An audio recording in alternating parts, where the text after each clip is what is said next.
Bonjour à tous et bienvenue sur la chaîne de Nantol Goblenoob. Aujourd'hui on se retrouve pour notre vidéo de règles sur notre fascicule 61 avec pour débuter notre charte d'unité pour le Gargan Grand Gousier évidemment.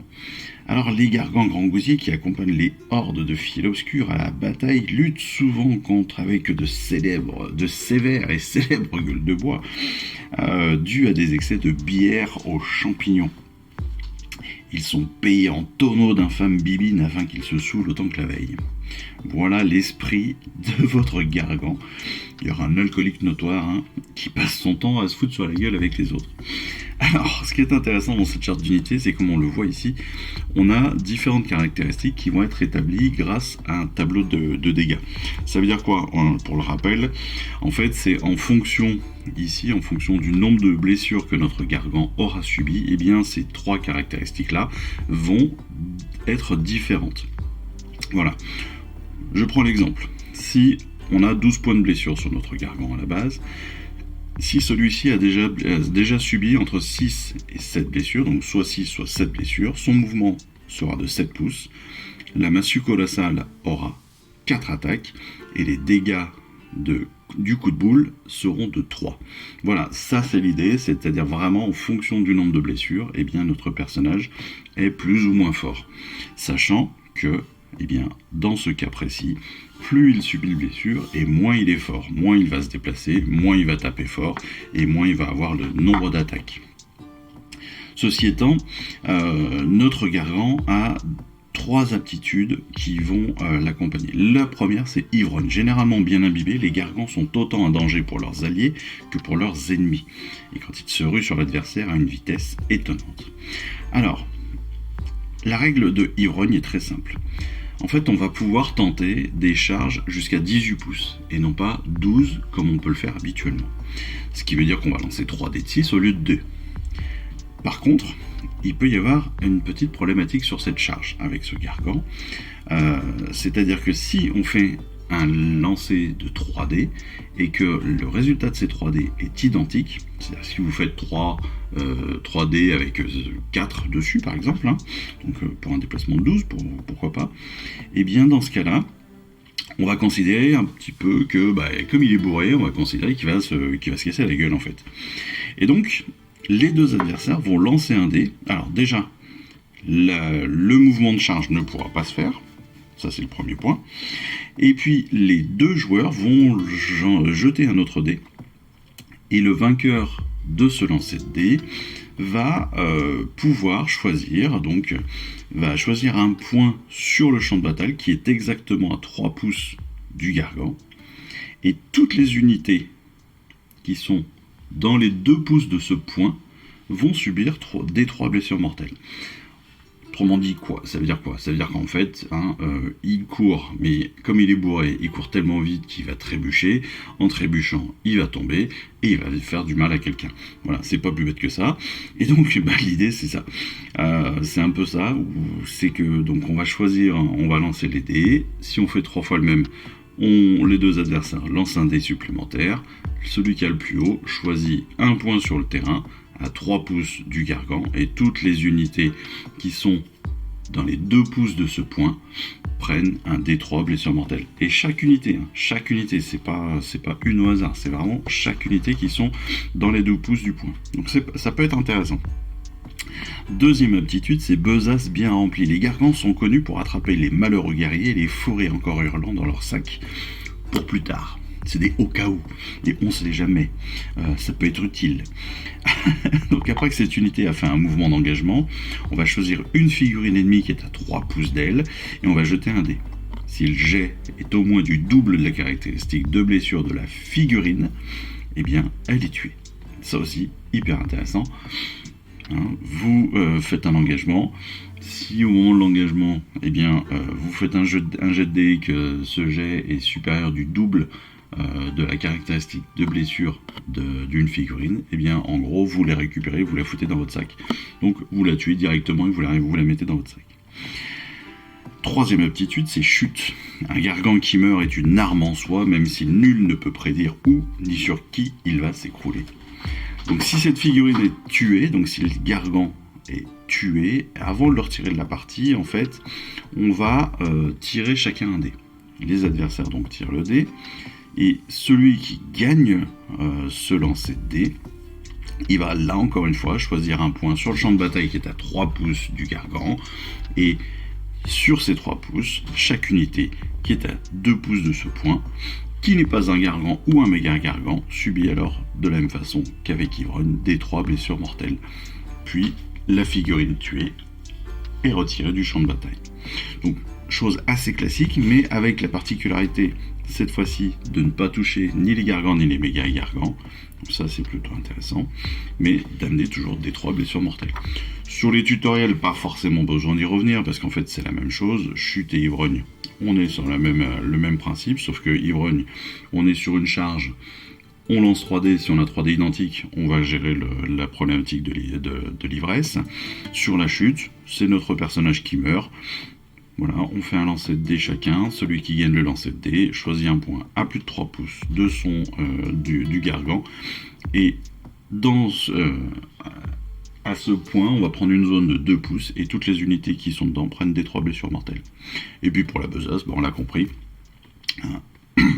on va juste, en gros, on va choper un mec au passage, hein, quand on fait un mouvement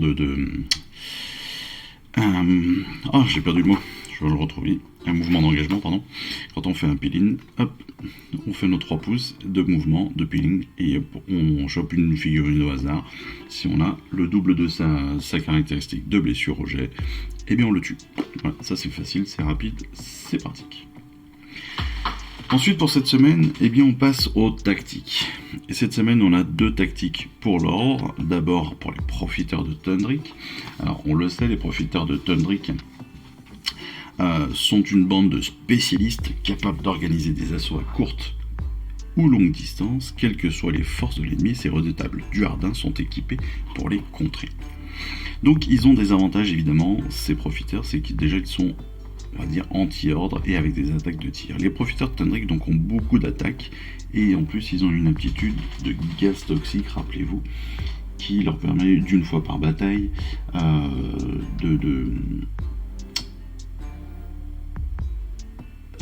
pardon, j'ai perdu ce que je voulais dire, de permettre de blesser avec un gaz toxique sur un 5+. Voilà. Donc, ils sont parfaits pour affronter des hordes de troupes, des ennemis plus faibles bien sûr, et puis aussi pour se défendre contre des unités qui sont aussi beaucoup plus importantes qu'eux en termes de nombre, parce qu'ils ont quand même pas mal d'attaques, ils sont assez puissants, ils ont de la perfo, enfin voilà, c'est une unité qui est quand même hyper intéressante, parce que hyper pratique dans toutes les situations. Ils ont des attaques de tir, bien sûr, ils ont plusieurs attaques de tir, et ce qui leur permet donc de tenir des objectifs en attaquant les ennemis à distance. Enfin voilà, ce qui est intéressant avec les profiteurs de Thundrick, c'est qu'ils ont à la fois des armes à projectiles et de la mêlée. Donc ils vont vraiment être hyper intéressants dans toutes les situations. Ils vont pouvoir tenir les ennemis à distance, comme ils vont pouvoir aller chercher de la mêlée directe et de la baston au plus proche. Ceci étant, ils sont quand même assez moyens en mêlée. C'est-à-dire que leurs caractéristiques pour toucher et blesser en mêlée, on est quand même sur du 4+, 5+, la plupart du temps. Donc c'est vrai que de ce point de vue-là, on va faire attention quand même à plutôt être à distance, plutôt que d'être vraiment en contact. Malgré tout, c'est tout à fait défendable et gérable face à des unités un petit peu plus faibles, type ville obscure, etc., Hobgrots ou des choses comme ça. Donc la meilleure façon d'utiliser ces profiteurs, en fait, c'est de leur faire prendre un objectif le plus tôt possible, et puis de repousser les ennemis à distance. Voilà. Et puis, si vous n'arrivez pas à éliminer les ennemis à distance, les armes de mêlée feront le reste, hein, je dirais. Ensuite, on passe aux foudroyeurs de Grunstock. Les foudroyeurs de Grunstock, en gros, c'est une unité de tireurs d'élite, des maniaques à radron. Ils utilisent diverses armes, aussi ingénieuses que redoutables, capables d'infliger les pires blessures aux ennemis malchanceux. Et en effet, ils sont forts. Ils sont forts parce ils sont forts en attaque. En effet, ils ont diverses armes qui touchent entre, allez, on va dire sur du 3+, 4+, maxi, voire 2+, pour l'éther canon qui va blesser du 2+. Il y a un petit peu de perfo, il peut y avoir des dégâts, il peut y avoir pas mal d'attaques aussi. Donc très intéressant, de quoi pouvoir gérer un petit peu toutes les situations. Ils sont aussi assez endurants, hein, vu qu'ils ont quand même des bonnes armes, ils ont une caractéristique de sauvegarde qui est assez faible, hein, ils sont à du 3+, ils ont une bravoure à 7, voilà, pour une unité où vous êtes que 5, bon, ça va, ça passe normalement assez facilement. Donc c'est quand même une unité qui est très résistante. Par contre, ils ont un mouvement que de 4 pouces, ce qui en fait une unité quand même assez faible. Donc, comme en plus leur portée de tir, c'est pas qu'elle est faible, c'est qu'elle peut être inférieure à d'autres. Hein. Ils sont entre du 12 et du 18 pouces. Donc il faudra faire attention justement à bien gérer les distances, bien gérer les mouvements pour ne pas les rendre complètement inutilisables. Voilà, tout simplement. Par contre, comme on nous le dit, pour bien les utiliser, concentrez bien tous les tirs sur une seule et même unité. Et puis forcément, vous allez avoir des vrais... ça fera des vrais dégâts, quoi, tout simplement. On découvre maintenant notre nouveau pack de bataille. Alors, notre pack de bataille de cette semaine qui débute est évidemment une campagne d'une dizaine de scénarios. Ce pack de bataille donc, qui va s'appeler Flammes et Fureurs. La guerre entre les forces de l'ordre et celles de la destruction embrase les royaumes. En Gur, une croisade Éophore a entrepris d'établir une nouvelle cité. Les Wags accablent les Sigmarites dans une série d'affrontements sanglants. Les batailles se sont étendues à Ulgu, puis en Chabon. Aujourd'hui, les deux luttent en Akshi. Le conflit qui se déroule ici déterminera le sort des deux armées. Donc, comment est-ce qu'on va utiliser ce pack de bataille? Eh bien, en fait, comme le premier, tout simplement. On va suivre les différentes étapes classiques. On va choisir notre unité, on va déterminer les pertes, on va utiliser des traits de bataille, on va pouvoir avoir des optimisations que l'on verra aussi plus ou moins au fil de l'eau. Mais chaque joueur va pouvoir choisir un trait de commandement, un artefact de pouvoir, un domaine de sort et un triomphe. Donc les règles sont déjà déterminées dans la partie, donc dans les feuilles de règles, dans la feuille particulièrement 17, dans la règle 27.3. Les plans de bataille, eh bien évidemment, ce sont les 10 plans de bataille que l'on verra dans le futur et on va débuter par la première. Et puis après, bien évidemment, les champs de bataille vont être assez classiques avec les décors, les objectifs, et etc., comme on le fait depuis un bon moment maintenant. Donc Flammes et Fureurs, notre premier plan de bataille s'appelle Impact imminent. Les forces de l'ordre et de la destruction se replièrent après s'être disputé le contrôle de la porte de royaume. Aucun des deux camps n'avait réussi à prendre le site mystique et des patrouilles arpentaient les environs, cherchant à contrer toute tentative adverse. Les deux armées décidèrent d'envoyer des équipes d'exploration à travers le portail dès que possible. Et quelques-unes de leurs escouades progressèrent prudemment à travers le territoire bien gardé autour du passage. Profitant du couvert de la nuit, la patrouille de Klurt le rôdeur se glissa à travers le portail. Devançant les Sigmarites, l'escouade arriva dans une plaine de cendres en Akshi. Les Oruks furent presque terrassés par la chaleur intense. Ils espéraient tenir quelques jours avec leurs provisions, mais en quelques heures, l'eau commença à manquer. Klurt persévéra, épuisant ses soldats. Cependant, il devint bientôt évident que s'il ne voulait pas perdre toute son unité, il devrait boire rapidement ou abandonner la mission et revenir en disgrâce. Sur un petit mont, le rôdeur put observer les environs sur plusieurs kilomètres à la ronde. Pas la moindre trace d'eau. Aussi loin que sa vue portait, le ciel était orange et le sol n'était que cendre. Si le sale caractère de son boss l'effrayait, Klurt savait reconnaître une cause perdue. Il fallait retourner au portail. L'expédition n'était pas un échec total. Les Oruks avaient désormais une meilleure connaissance du royaume. Ce serait un avantage s'ils survivaient, bien sûr. La patrouille repartit vers la porte. En s'approchant, elle aperçut une troupe de l'ordre. Attendre qu'elle s'éloigne signerait l'arrêt de mort des Oruks. Klurt comprit que le seul moyen d'en sortir vivant était de déborder l'ennemi. Alors qu'il s'apprêtait à charger, le royaume lui offrit un dernier cadeau empoisonné.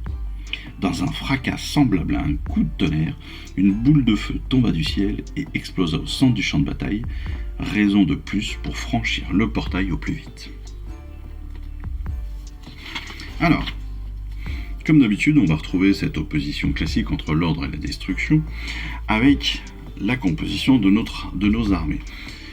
Ici, on aura le droit à une option de héros et 2 options de troupes. Idem, évidemment, pour la destruction. On va donc choisir nos armées en fonction de notre liste d'armées proposées, donc un héros et 2 listes de troupes, et 2 options de troupes. Le champ de bataille va être composé par nos 4 tapis de bataille. Sur ces 4 tapis de bataille, on voit bien que l'on a des quarts de table qui sont nominatifs, on verra pourquoi. En termes de déploiement d'objets, etc., déjà, on va mettre un objectif au milieu de chacun des côtés. Et puis, on va déployer l'ordre et la destruction, donc en fonction sur une petite largeur de ce grand tapis de bataille, composé donc des 4 tapis en notre possession. En plus de ces 2 objectifs, on y rajoutera aussi 3 décors. 3 décors qui seront mis l'un après l'autre, forcément à plus de 3 pouces les uns des autres et à plus de 3 pouces des objectifs. Le déploiement, comme d'habitude, donc se fait au dé. Le premier choisit qui se déploie en premier, on se déploie en totalité dans notre terrain, etc. comme d'habitude. Le premier tour se fait sur un jet de priorité. Ça se joue en 5 rounds, donc 5 rounds, 2 tours par round et 6 phases par tour. Les points de victoire, évidemment, c'est 1 point si vous contrôlez un objectif, un autre point si vous contrôlez 2 objectifs ou plus, et un 3e point potentiellement si vous avez plus d'objectifs que votre adversaire. Enfin, le plus rigolo, c'est la règle spéciale. La règle spéciale de la semaine, c'est pluie de météores. Au début de chaque round de bataille, attention, donc bien chaque round de bataille, le joueur qui a gagné le jet de priorité lance un dé. S'il fait 1, il se passe rien. Si il fait entre 2 et 5, on va choisir un des quarts de table, et s'il fait 6, toute la table va subir donc la règle spéciale. La règle est la suivante, donc pour 2, 3, 4, 5 ou 6, on pourrait dire, eh bien, toutes les unités qui sont dans la zone décrite subissent une blessure mortelle. Je répète, toutes les unités qui sont dans une certaine zone qui vient d'être déterminée par le lancer de dés subissent une blessure mortelle. Autrement dit, si on fait entre 2 et 5, on va trouver le quart de table qui est nominé et toutes les unités qui sont dans ce quart de table vont subir une blessure mortelle directement en début de round. Si le lancer est un 6, c'est l'ensemble de la table qui prend une blessure mortelle. Ça peut beaucoup jouer des 2 côtés. C'est pour ça que cette règle est honnêtement assez sympa. En termes de... Pour finir cette vidéo, bien évidemment, on passe sur la mobilisation générale. La mobilisation générale, je rappelle, c'est Eve et Yann, donc les 2 membres du studio de Warhammer qui jouent ces parties. Eve pour l'ordre et Yann pour la destruction. Et qui nous expliquent en fait ce qu'ils font comme choix et pourquoi. Ici, eh bien, Eve, elle décide de partir sur une armée un peu plus de Sylvaneth, parce qu'elle aime bien ce que ça représente. Et donc, elle va prendre des fiels revenants et les Sylves revenants, hein, comme option d'unité. Puis, les Praetors, comme second choix de troupes. Alors, là vous allez me dire, oui mais ça fait 3 troupes. Non, parce qu'en fait, en prenant les fiels revenants, elle va avoir les sylves revenants gratuitement.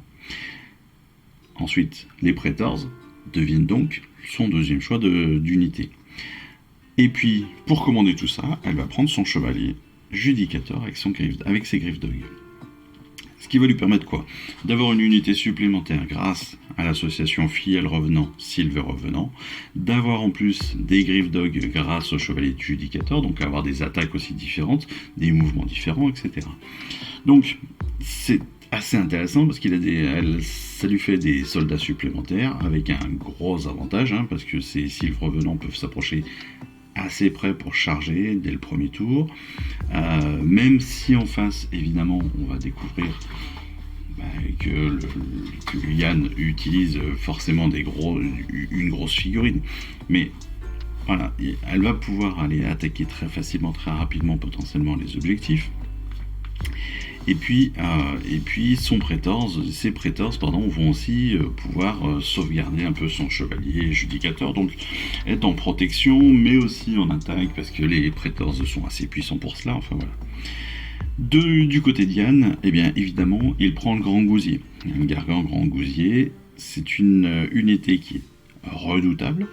L'idée, c'est aussi de l'essayer, bien évidemment, mais la problématique, malgré tout, c'est que le fait de prendre le grand gousier lui bloque ces deux choix d'unité. Pourquoi ça ? Certains vont me dire pourquoi ça. Eh bien, vous allez retrouver cette information dans la feuille D1. D1 des chartes d'unité.